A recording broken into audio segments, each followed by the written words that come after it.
Bonjour à tous, mon nom est Marie-Ève et aujourd'hui dans cette capsule, nous allons aborder l'heure du bain. Oui, vous avez bien entendu. En fait, j'ai plus de 10 ans d'expérience d'enseignement de la natation et je trouvais très pertinent aujourd'hui d'aborder la natation pour les 0 à 3 ans en passant par des trucs qu'on peut développer déjà à la maison à l'heure du bain. Dites-moi, est-ce que c'est la crise pour prendre le bain à la maison? Par exemple, il y a certains enfants qui vont courir partout, qui ne voudront pas s'asseoir du tout dans le bain, ils vont vouloir vraiment se laver en position debout. En fait, si vous observez ces comportements, c'est probablement parce que votre enfant a peur de l'eau. Alors, voici dans cette capsule 3 trucs et astuces que vous allez pouvoir utiliser pour enlever la peur de l'eau chez votre enfant à l'heure du bain.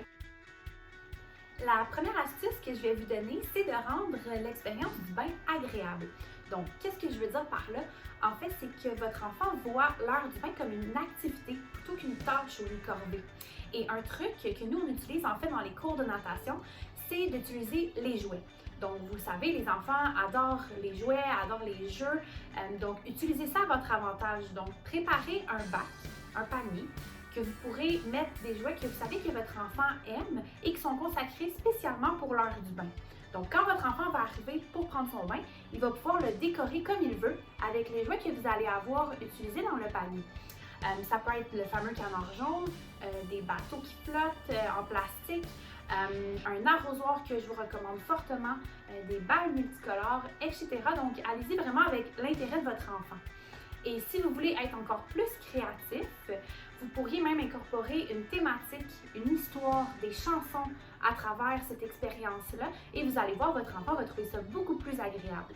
C'est d'ailleurs ce qu'on fait nous dans les cours de natation. La deuxième astuce que j'ai pour vous aujourd'hui, c'est d'y aller progressivement. Donc, vous allez commencer par mouiller votre enfant au niveau des extrémités, c'est-à-dire les pieds, les mains. Par la suite, on va y aller avec les jambes, les bras, le dos, le ventre et on va terminer par les cheveux et le visage. Donc la tête en dernier, étant donné que c'est l'endroit où l'enfant va être le plus craintif. Vous pouvez utiliser le fameux arrosoir dont je vous ai parlé tout à l'heure pour vraiment mouiller chaque partie du corps. Si votre enfant est encore craintif à ce stade-ci, vous pouvez lui laisser vraiment expérimenter par lui-même et même rentrer dans l'eau avec lui ou elle pour lui montrer et ainsi qu'il le reproduise sur vous et sur lui. Lorsque votre enfant est rendu plutôt à l'aise d'être vraiment assis dans le bain et de jouer avec ses jouets, si vous voulez pousser la chose encore un petit peu plus loin, on peut y aller vraiment avec une technique qu'on appelle la respiration rythmée, c'est-à-dire de reproduire des bulles dans l'eau. Et ça, on l'apprend dans les cours de natation pour éventuellement, en premier, rendre l'enfant à l'aise, mais aussi y aller vraiment avec l'apprentissage de certaines techniques qui vont le mener à apprendre, par exemple, le crawl ou toute autre nage qui requiert d'avoir le visage dans l'eau. Donc, pour faire des bulles, vous montrez simplement à votre enfant de mettre sa bouche dans l'eau et d'expirer.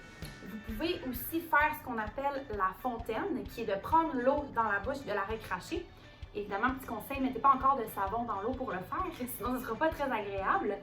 Et de cette façon-là, votre enfant va développer certains réflexes qui vont faire en sorte que lorsqu'il aura la tête submergée dans l'eau, il va avoir le réflexe de souffler, donc de recracher l'eau pour éviter de l'avaler ou de l'aspirer. La sauveteur en moi vous recommande fortement de toujours garder une observation active de votre enfant lorsqu'il est dans le bain. J'espère que cette capsule vous a apporté plusieurs trucs pour rendre l'heure du bain plus agréable, mais aussi plus pertinente à l'apprentissage de certains éléments de la natation.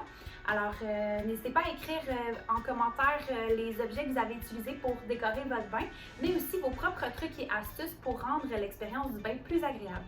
Je vous souhaite une très belle journée et au plaisir de vous revoir dans une prochaine capsule. Bye tout le monde!